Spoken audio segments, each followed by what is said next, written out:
Starting. All attendees are in listen-only mode. Hi everyone, thank you for joining our Virginia Broker Roundtable with Tracy Brown. Before we begin, I want to show you a few updated features that we have in AJI University today, so let me just pull that up here on my screen. I am going to show you one thing that is super neat that we have. It's really great for you to use if you have any questions and you need to reach out to somebody quickly. So we do have the AJIU chat here. This is directly on your dashboard when you log into the AJI University. If you are having trouble finding something or you just have a quick question and you need an answer to it, you can just start a chat with us here and someone will reach back out to you right away. So don't hesitate to reach out to us if you guys have any questions with anything. Another thing that I do want to say is you can reach out to any of us here at corporate. We do have the support team. That is myself, Sheena, and Tori Hunter. You can reach us at support@agicorporate.com, or you can call us directly if you have any questions. We are here to help you with passwords if you need a password to anything, and basically any needs whatsoever we can answer for you or just point you in the right direction. We do have our events manager, Victoria Muty. If you need any help with events or you want to know what's coming up, you can reach out to her directly. We have our accounting department, Shannon Sharello. If you are wondering where a check is or when you are going to get your commissions, you can reach out to her directly as well. And we also have our recruiting department here. If you know anyone who wants to join with AJI or if you need to speak with them for any reason, you can reach out to Alicia Aratari at joinus@agicorporate.com, and then we list her phone number here directly as well, or Jeff Jabora at jjabora@agicorporate.com. And of course, we have our operations manager, Jill Lemons. She is always here to help you. You can reach her at jlemons@ajicorporate.com, or you can call her directly at extension 7. I would now like to introduce Tracy Brown. Good morning, Tracy.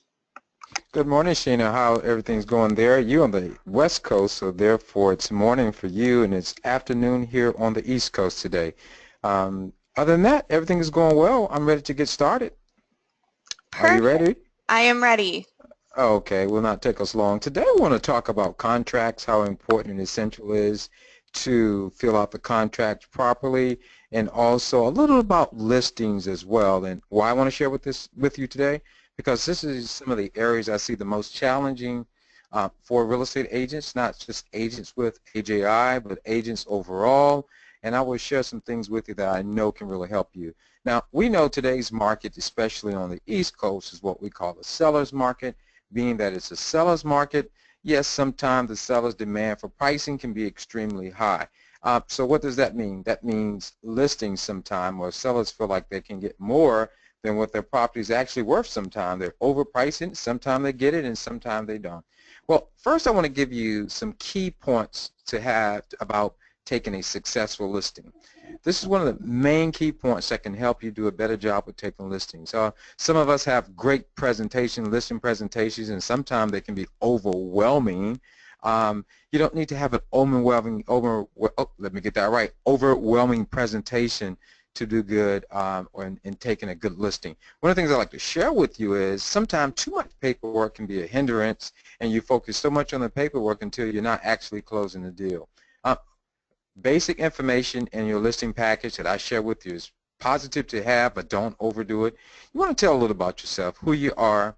After you tell a little about yourself and who you are and the history of the company, if you want to share a little, don't do a lot of that. You're just really selling yourself. It's the whole key, what you want to do from there. And next is, let's get right to the meat. The meat is that CMA, that comparable market analysis. What a lot of agents fail to do is that they base their CMA on properties that are listed and not properties that are sold.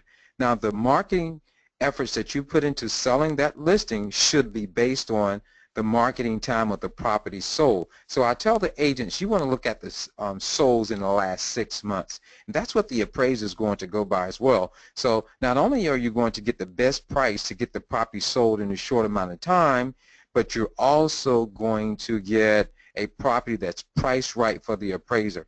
And so often agents, what they do is what we call, they buy the listing. Yes, you give the seller a false sense of hope of how much that property is actually worth, and that's not true. So you just bought that listing and probably never sell it, and you're going to beat that seller up week after week trying to get them to reduce the price of the listing. So what I share with you right away, if a seller has urgency to move right away, we want to price it where it can sell. And the CMA will tell you that properties in this area, like model property, sold in 120 days at this price.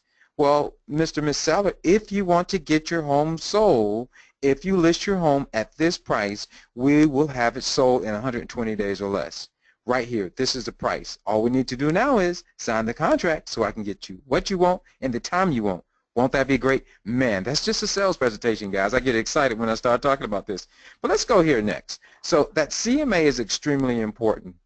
And then after you do that CMA, this is a kind of a little small mistake I find agents making. Sometimes the property may have errors on the property and you have not looked at the proper paperwork based on what the seller has told you who are the persons on the deed. You need to know that. That's extremely important. Now, and if it's a short sale you're listing, you want to disclose in that listing it is a short sale. You want to be able to disclose as well if that short sale has been negotiated or not, or you're just in the process of doing the short sale. That is crucial in helping you get that property sold, because if you have a short sale property and it's been negotiated by the bank, half the hurdle is over. So now more agents are more willing to show your property. So that's extremely important. Now this is another of the challenge I find with listings on listing presentation, not the presentation, but actual listing. It's flood insurance. Right now FEMA has changed their flood maps all over the U.S. Now to date, more properties than ever before require flood insurance. That flood insurance payment could be up to as much as $100 to $200 per month difference in what they're anticipating to pay. You want to make sure if that property has flood insurance and the estimated price, put it in the listing. This is extremely important to put in there so there's no secrets in the end. If you do your homework up front, you will not have to worry about closing in the end. Now, next is transaction fees. We're with the 100% company, and most agents, if you're on a program where you pay a transaction fee, yes, absolutely right. You can charge a transaction fee to the seller or the buyer. Now, if you're going to charge a transaction fee, it must be in writing. I don't care where you put it. You can put it on an addendum. Addendum is the best place to put it on, and you need to have that seller to sign off on that. And then for the SkySlope system that we use to verify documents, you have to upload that with the contract. It's extremely important because if corporate is looking at this file and we see where the seller has been billed or charged a transaction fee and those extra monies come in your commission check, but we have no way to hold that accountable to see any accountability of those funds and nothing in writing, guess what? We can't pay it out to you. You have to have it documented in writing. That's for buyers and sellers.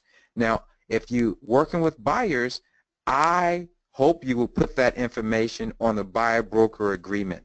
That's right. Write it out on the buyer-broker agreement that the buyer is paying the transaction fee of XYZ. That's extremely important that you have that in writing. My friends, if it's not in writing, guess what? So often you will find that you will have a struggle trying to get us to pay that out. So got to put that in writing also. One other area that I want to cover with listings that is extremely important, legal description of the property. That's right. Take a few moments and Google from the tax records and get the exact legal description of the property. It makes it easier for the title company.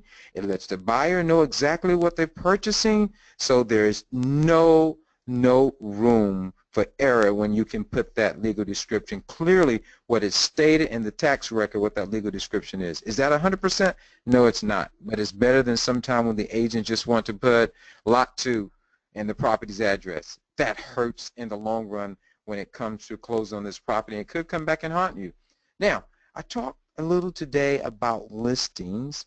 Now I'm going to talk a little about sales, transactions, ways to file up a real estate transaction. This could be a course all in by itself. I read this information from a real estate attorney, and I just want to go over some of these points that could be able to help you. Listen to this first point.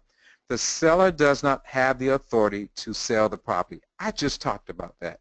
You need to make sure that the seller has the authority to sell the property.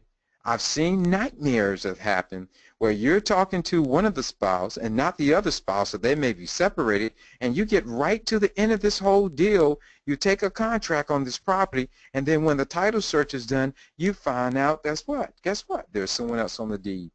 You have to get that resolved right away. Number two, listen to this one. The purchase and the sale agreement contains an incomplete or inadequate legal description. I just talked about that. Wow, this is repetition again. You got to have the proper legal description. I've seen a situation once where a person actually purchased the wrong property. It was a townhouse, and they put the wrong legal description, and the legal description they put on it was the property next door. This went all the way to the day of closing, and we found out that the agent wrote up the wrong house. That's a mess. That's a disaster, and you don't want that to happen because you want referral business, right? Listen to this next one, number three. Zoning is inconsistent with the intended use. This is very important to understand. If you're in an area that's dual zone for commercial and residential, you need to state that. That is extremely important. That zone is going to be crucial when you're purchasing this property and also for taxes in the long run. So the zone is going to be crucial. Number four, failure to pay earnest money or follow earnest money provisions. You got to have earnest money to lock into the agreement. I'm not telling you what the dollar amount for your earnest money deposit is, but you have to get the earnest money. Now, in the state of Virginia, within 5 days, that earnest money deposit must be deposited in an escrow account. Now, with Allison James, we don't hold escrows. What can you do about that?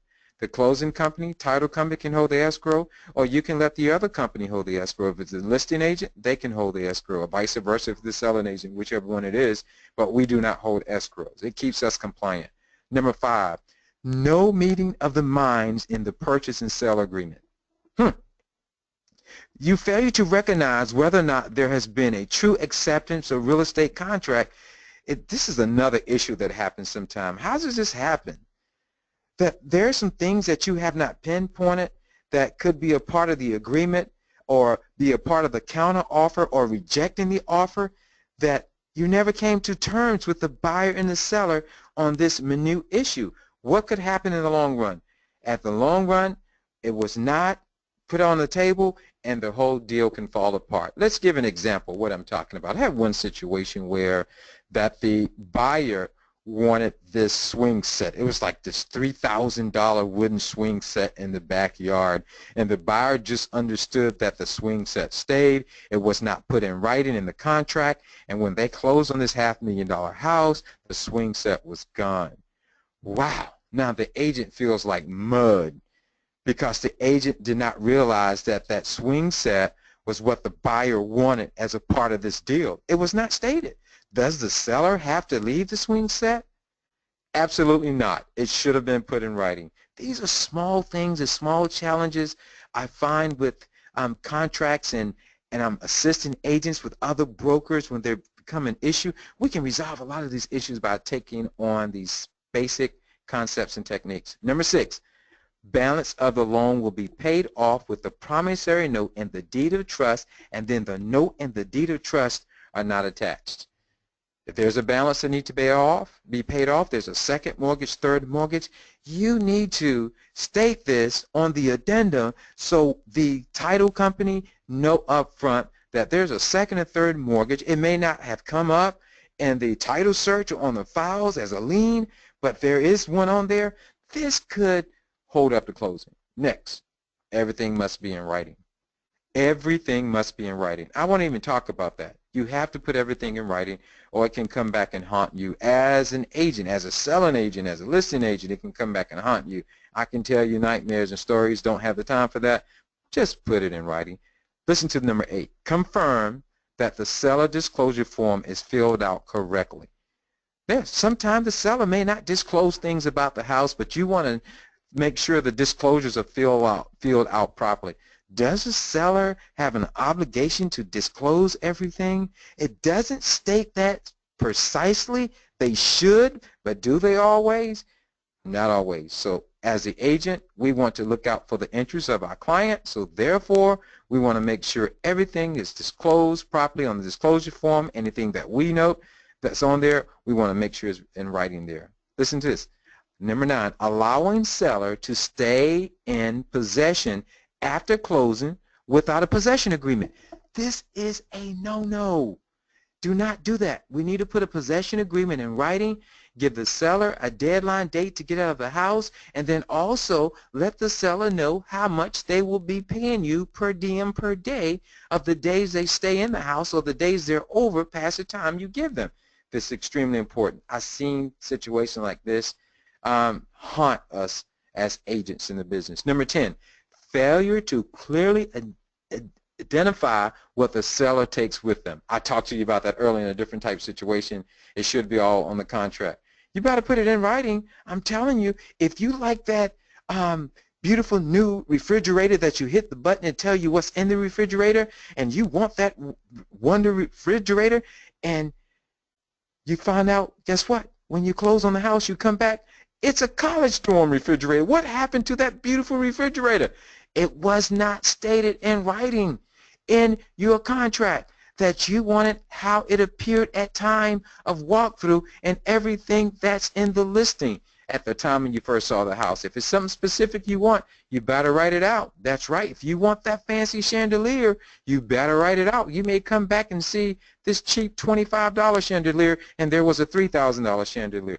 I hope I'm scaring you. These are nightmares I hear about all the time. Listen to this. Buyers fail to get an environmental audit if property is commercial or if the property has ever had an underground oil tank. This is normally with commercial property. This is number 11. That's right. They're about to get an environmental audit and get a study on this property because it could be property that can never be built on again because of the environmental damages to the property, or if you know the property is near a lead contaminated area. All these issues can really haunt you if they're not stated clearly on the contract. This is extremely important. My friends, I am sharing this information with you because I know it's extremely important to enter this information on the contract. And also, it helps me cut down on a lot of errors and omission issues and challenges. We all like that, right? Well, those are 12 mistakes I often find on the contract. Hopefully, that information I shared with you can help you today, help you continue to be successful as a real estate agent. And that's all I have for you today. Thanks till we talk again. Have a great day. Thank you, Tracy Brown, and thank you everyone for joining us, and we hope to see you all next month. Bye everyone and have a great day.